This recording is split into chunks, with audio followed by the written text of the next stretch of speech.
kalaupun nanti terjadi kontroversi terkait dengan otonomi khusus, bagi kami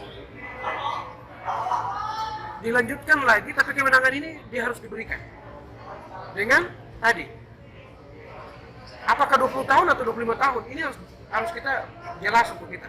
Yang berikut, DAU nasional yang tadinya 2%, kalau boleh dinaikkan 5-10%. Yang berikut, kewenangan ini jangan lagi diberikan menggunakan pergub tadi.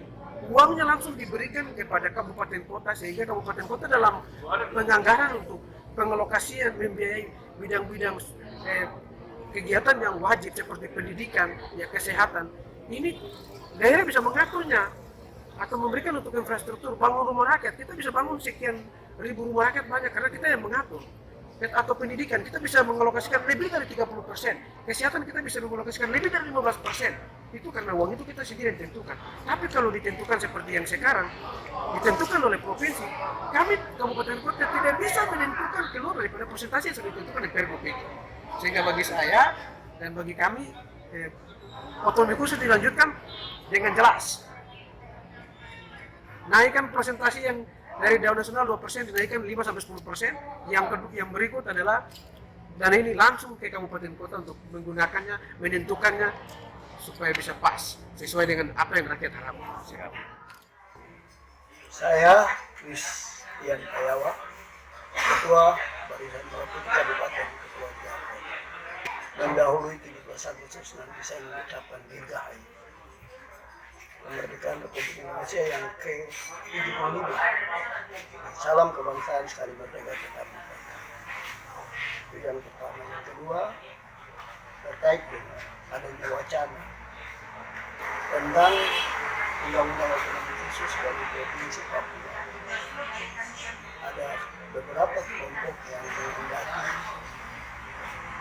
dikembalikannya undang-undang otonomi khusus ini. Sebagai Ketua Barisan Merah Putih, saya ingin mengatakan, dan juga sebagai anak adat di kabupaten ini, saya ingin menyampaikan bahwa dasar hukum pelaksanaan pemberian undang-undang otonomi khusus bagi provinsi Papua yang diundangkan atau diamandemenkan pada tanggal 29 November 2001 sudah cukup kuat sebagai undang-undang. Kalau ada pemikiran-pemikiran untuk mengembalikan itu sangat sulit karena beberapa pasal dari Undang-Undang Dasar 1945 harus diamankan.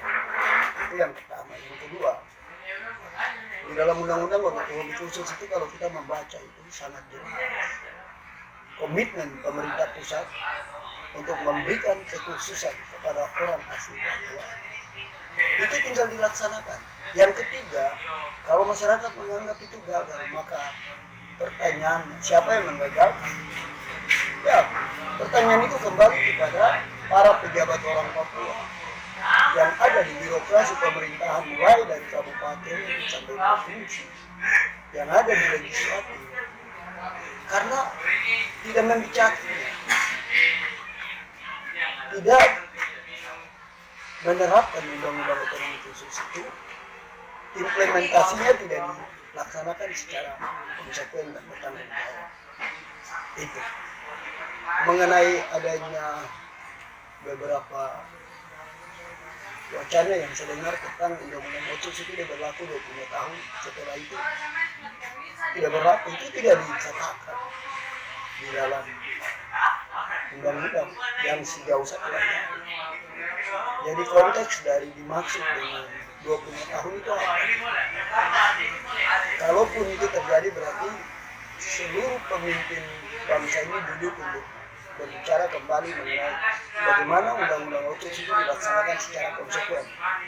Atau ada pasal, ada ayat yang bisa diamandemen, atau ada pasal dan ayat yang bisa ditindaklanjuti menjadi satu peraturan daerah khusus yang benar-benar lebih berpihak kepada rakyat kecil. Jadi undang-undang otonomi khusus ini ibaratnya kereta emas yang keluar dari Jakarta, tapi dia belum tiba-tiba di tanah Papua. Nah, ini yang membuat masyarakat kadang-kadang kadang merasa undang-undang otsus ini gagal. Kalau gagal, kenapa kepala kampung sudah ada punya dana yang cukup besar, mereka kelola. Itu aja. Kalau undang-undang otsus gagal, kenapa pemerintah pusat tidak memberikan wewenang kepada kepala kampung? Itu tidak gagal. Yang gagal siapa? Bukan pemerintah. Para pemimpin yang tidak melihat rakyat itu secara baik. Kalau gagal, kenapa undang-undang ekonomi khusus yang turun di tanah Papua ini bertriliun-triliun, tapi tidak bisa dipertanggungjawabkan. Jadi kalau menurut saya diakhiri yang menggagalkan undang-undang otsus di sini itu yang ditangkap. Oknum-oknum yang ikut bertanggung jawab dalam penyelenggaraan pemerintah ini yang kalau kerja tidak jelas, dana tidak bisa dipertanggungjawabkan dengan baik, tangkap. Karena itu akan menyengsarakan rakyat kecil. Mungkin saya itu. Kalau undang-undang otsus itu ingat, dia sudah diundangkan tanggal 29 November 2001. Tadi untuk mengembalikan dia itu tidak semudah yang dikatakan. Ada beberapa pasal yang diamandemen dan itu harus melalui sidang paripurna resmi Dewan Perwakilan Rakyat Republik Indonesia di Jakarta. Dan itu yang bisa saya sampaikan. Saya Ika Arunaweri, Ketua DPD KNPI Kabupaten Kepulauan Nyapu. Yang pertama ingin saya nyatakan, otsus lanjutkan, Indonesia maju. Saya ingin menyampaikan pada kesempatan yang baik bahwa terima kasih kepada pemerintah Republik Indonesia, dalam hal ini pemerintah pusat, yang telah proaktif dan memberi perhatian serius kepada masyarakat Papua secara khusus dalam kurun waktu 19 tahun yang telah kita lewati bersama, di mana memberi kewenangan khusus bagi Provinsi Papua melalui Undang-Undang 21 tahun 2001 tentang otonomi khusus bagi Provinsi Papua. Undang-undang ini sangat baik dan undang-undang ini untuk masyarakat Papua. Pelaksanaan undang-undang ini secara bertahap telah dilaksanakan. Sedikit demi sedikit, tahap demi tahap telah dilakukan baik oleh pemerintah provinsi tapi juga pemerintah kabupaten kota di Papua. Dalam pelaksanaan undang-undang otonomi khusus ini banyak hal yang telah dilakukan oleh pemerintah baik di tingkat provinsi maupun kabupaten kota kepada masyarakat kita. Semua yang dilakukan ini untuk membangun Papua, membangun masyarakatnya, infrastrukturnya dengan berbagai hal supaya Papua bisa sama dengan daerah-daerah lain di Nusantara tercinta kita Indonesia.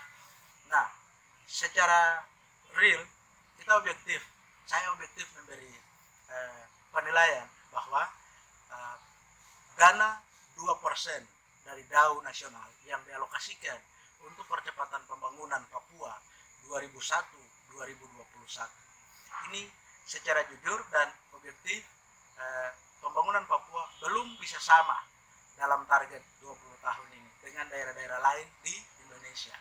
Untuk itu bagi saya permasalahan kita di Papua sekarang adalah dengan terlambatnya pembangunan yang dipacu melalui dana, alokasi dana DAU 2% ke Papua ini perlu dilanjutkan lagi dan nilainya dari 2% tadi perlu ditambahkan lagi. Kenapa dasar minta tambah? Karena ternyata 20 tahun ini 2% belum cukup. Itu sebabnya kita minta untuk dipertimbangkan oleh pemerintah pusat agar dana 2% ini diteruskan. Apakah tahapannya mau 5 tahun lagi, 10 tahun lagi, 20 tahun lagi, itu kewenangan ada di pemerintah pusat. Yang kedua, dengan pertimbangan belum cukup untuk membangun Papua setara dengan daerah-daerah lain di Indonesia, kita perlu ditambah. Apakah jadi 3% atau 3,5%, itu kewenangan ada di pemerintah pusat. Tapi real ingin saya nyatakan sebagai pemuda Indonesia di Papua bahwa dana 2% belum cukup dalam target 20 tahun sekarang. Mungkin itu poinnya. Sementara Undang-Undang 21 adalah Undang-Undang Negara Republik Indonesia. Tidak ada jilid 1, tidak ada jilid 2, tidak ada. Untuk itu kita memahaminya bersama-sama. Pada kesempatan ini kepada pemerintah pusat, barangkali yang ingin kita rekomendasikan rekomendasikan adalah pertama, konsisten antara pemerintah Papua dengan pusat untuk melaksanakannya. Yang kedua, ketika ada pasal-pasal yang sudah tidak lagi relevan dengan kondisi sekarang, itu bisa dilakukan revisi atau amandemen sehingga mampu dalam implementasinya ke depan itu bisa mampu menjawab persoalan-persoalan di Papua. Mungkin ini yang ingin saya sampaikan pada kesempatan ini. Dirgahayu Republik Indonesia ke-75. Indonesia merdeka, Indonesia maju, Indonesia jaya demi kesejahteraan masyarakat kita. Sabang Merauke. Terima kasih. Shalom, saya Pendeta Kakiai, anggota Badan Pekerjaan Sinode DKI Tanah Papua untuk wilayah Yapen, Merauke, dan Mambramo Raya. Berbicara tentang otonomi khusus, bagi saya otonomi khusus adalah satu anugerah Tuhan bagi masyarakat Papua. Dan sebab itu anugerah Tuhan itu harus dimanfaatkan dengan baik, dengan bijak, diatur dengan cara-cara yang sesuai dengan apa yang Tuhan tetapkan, tapi juga regulasi yang sudah ditetapkan oleh pemerintah. Berhasil tidaknya otonomi khusus bergantung kepada pertama mereka yang melaksanakan otonomi khusus itu, dalam artian para pemimpin di tanah Papua, baik tingkat provinsi, kabupaten, kota, distrik, dan kampung-kampung. Oleh sebab itu, untuk otonomi khusus jilid 2 bagi saya, ini juga adalah satu anugerah Tuhan. Ini jembatan emas bagi orang Papua untuk mengurus, mengatur dirinya sendiri dengan aturan-aturan dan juga anggaran yang disiapkan oleh pemerintah. Oleh sebab itu, saya mengajak kita semua, seluruh lapisan masyarakat, mari kita sambut anugerah Tuhan ini, otonomi khusus jilid 2, dengan penuh sukacita, supaya otonomi khusus jilid 2 menjadi berkat bagi seluruh Papua. Tuhan memberkati kita. Shalom. Baik, selamat sore. Sebagai salah satu pemuda Kabupaten Kepulauan Yapen, tetapi juga mewakili seluruh masyarakat dan juga mewakili organisasi Gerakan Mahasiswa Nasional Indonesia Kabupaten Kepulauan Yapen terkait dengan Otsus Jilid 2 ini. Saya sebagai putra asli Papua, Kabupaten Kepulauan Yapen, ingin menyampaikan bahwa di Otsus Jilid 2 ini kalau mau diberlakukan, saya setuju. Intinya bahwa mungkin sistemnya harus dirubah, kemudian substansinya juga harus dirubah, sehingga penerapannya dari pusat sampai ke daerah itu langsung menyentuh kepada masyarakat. Kemudian ada 3 hal di sana yang perlu kita sama-sama lihat, bahwa yang pertama masalah sumber daya alam Papua. Kita tahu bahwa Papua adalah salah satu paru-paru kekayaan alam yang sangat luar biasa, sehingga pembagian hasilnya mungkin bisa merata, sehingga masyarakat Papua bisa merasakan hal itu. Dan yang berikut masalah ekonomi, ya kalau boleh setaralah pengusaha-pengusaha Papua ini perlu diperhatikan secara khusus, sehingga mereka bisa bersaing dengan dunia-dunia luar, sehingga mereka dengan sendirinya bisa membangun daerah yang ada di wilayah Papua ini secara khusus. Kemudian masalah porsi PNS, itu mungkin perlu ditekankan lagi bahwa alokasi 80-20 itu perlu diperjuangkan dan perlu dilaksanakan oleh seluruh kepala-kepala daerah yang ada di wilayah Papua dan Papua Barat. Jadi itu mungkin saja masukan saya terkait dengan bergulirnya Otsus Jilid 2 ini, sehingga masyarakat tidak lagi berpikir bahwa Otsus itu gagal ketika bergulir di yang kedua. Ya, mungkin terima kasih. Saya Prilia Urwaya, aktivis hak asasi manusia dan juga lawyer. Saya sepakat untuk Otsus Jilid 2 dilanjutkan dengan catatan bahwa harus ada revisi terkait isi undang-undang Otsus, tapi juga kemudian saya berharap kepada negara harus melakukan pengawalan secara kontinu agar uang Otsus itu benar-benar dirasakan oleh masyarakat, terlebih lagi melakukan pengawasan secara kontinu agar dana Otsus yang ada itu tidak semena-mena digunakan oleh pejabat, apalagi sampai di korupsi. Nama saya Pendeta Filos Pai,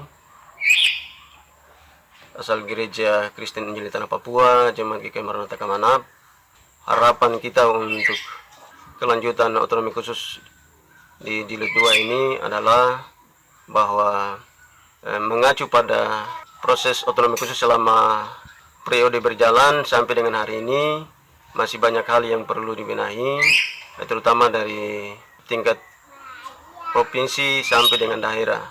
Dan untuk itu harapan kami sebagai pimpinan gereja bahwa ke depan di jilid 2 ini benar-benar harus menyentuh masyarakat dan harus terbuka, transparan otonomi khusus ini supaya benar-benar dialami dan dirasakan oleh masyarakat. Baik itu pimpinan di pusat sampai dengan provinsi dan daerah harus terbuka, transparan menyangkut dengan proses otonomi khusus ini. Terima kasih. Kalau kami di distrik Kepulauan Rombai dan dari 18 kampung untuk kampung Membawi itu kalau boleh Otsus itu harus jalan terus. Begitu. Saya atas nama Stefanus Arunggia menyetujui dana Otsus masuk di tanah Papua. Sekian dan terima kasih. Baik, saya Yakob Stefanus Esok Kerombe, Kepala Suku Besami dan masyarakat adat suku Besami menyampaikan kepada pemerintah pusat agar otonomi khusus jilid 2 dilanjutkan. Sekian. Baik, terima kasih. Saya Barin Nagaki, Ketua LMA Kabupaten Waropen.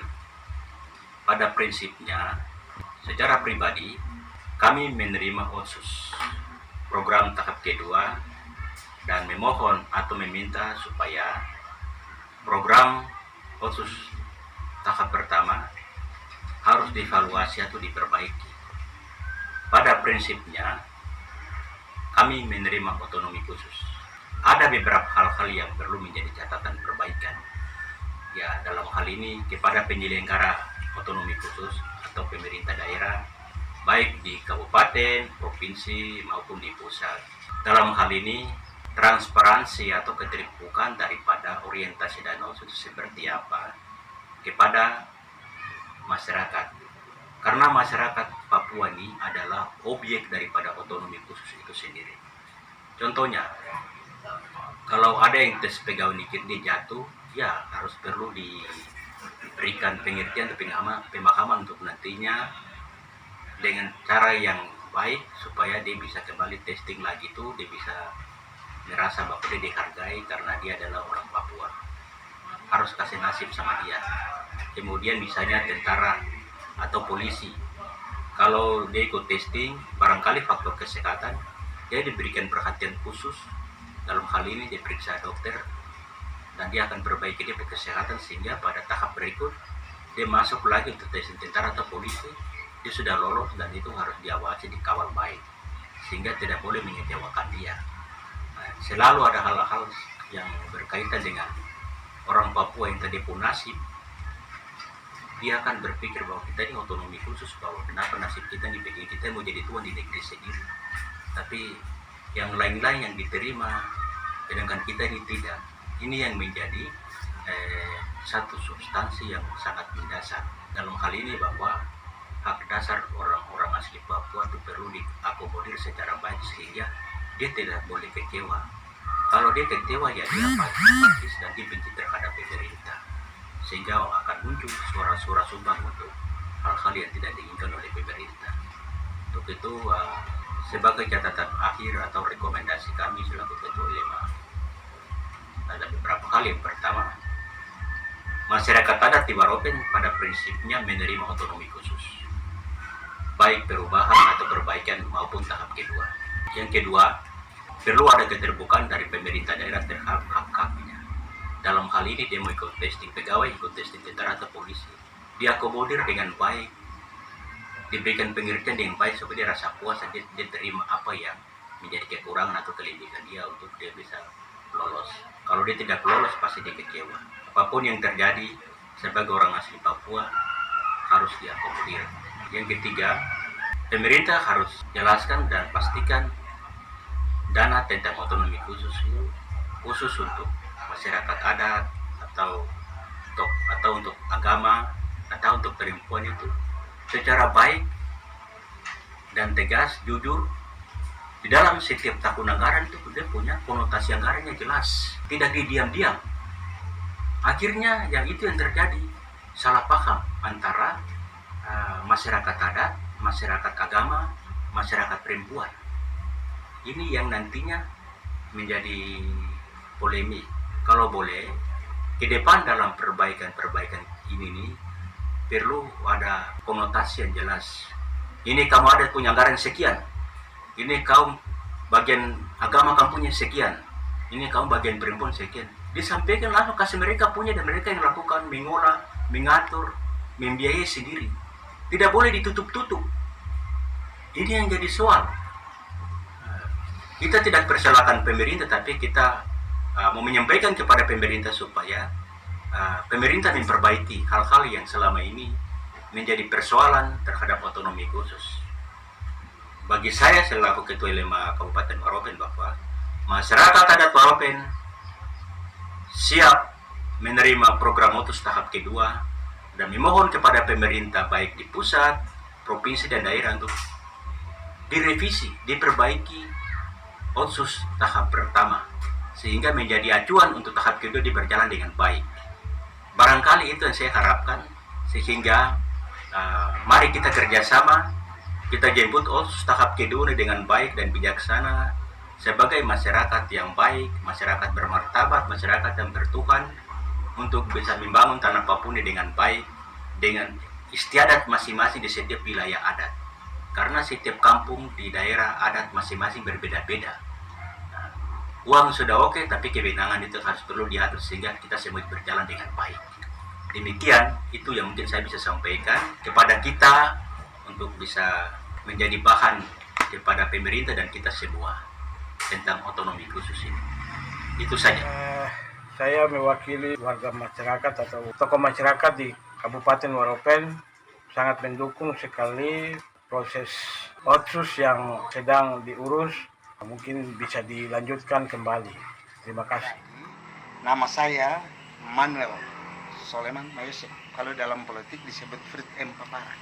Saya Teteh Paulus, adik kandung Silas Papara. Kemudian saya di koordinator TKSK Kabupaten Kepulauan Yapen. Kalau keberpihakan otonomi khusus terhadap masyarakat, itu kita sah-sah saja menerima. Saya juga menerima. Karena yang pertama, Bapak termasuk anggota GCB. Masuk tentara saja, seleksi anak-anak Papua jatuh. Saya sendiri punya anak juga jatuh. Nah, polisi juga begitu.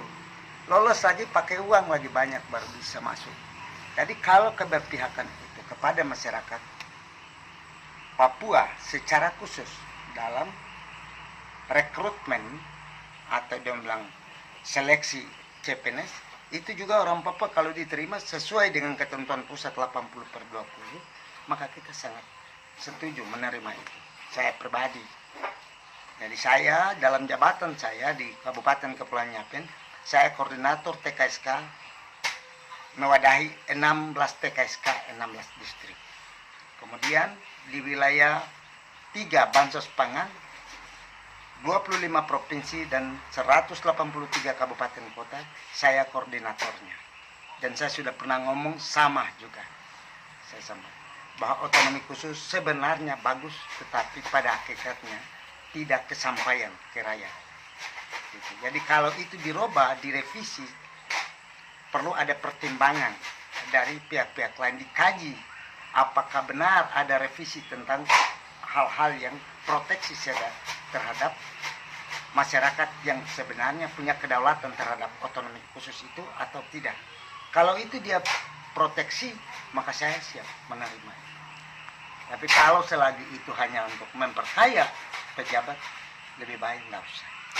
Saya sangat setuju menerima otonomi khusus untuk dilaksanakan di Papua, tapi proteksinya keberpihakan kepada rakyat Papua.